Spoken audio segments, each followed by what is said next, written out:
কি হলো ভাইজান, খারাপ আছো কেন? দাও বাকি 1 লাখ টাকা দাও। বোন রে, এত প্রেশার এখন দিস না। আমি তো তোরে কইলামই অনেক কষ্ট করে এই টাকাটা জোগাড় করছি।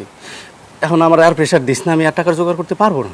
তুমি কইতেছো তোমার কাছে টাকা নাই, এদিকে আমি দেখতেছি তোমার বউয়ের গা ভর্তি গয়না। টাকা যেহেতু নাই, নগদ সমস্যা নাই তো, বাবির গায়ের গয়না করে খুলে দাও, তাইলে তো হয়। সি সি সি মিতু, তুই এত খারাপ? সামান্য 1 লাখ টাকার লেগে তুই আমার গায়ের গয়নাগাটি খুলে নিবি? আমি এই গয়নাগাটি দিতে পারবো না। ঠিক আছে, দিও না, ভালো কথা। আমিও তাহলে তোমাকে সয় সম্পত্তি বিক্রি করতে দিব না আমার বাপের। আমি সুন্দর মতো কেস করে দেবো, তখন কি করবা? না না, তুই মামলার কথা কইস না।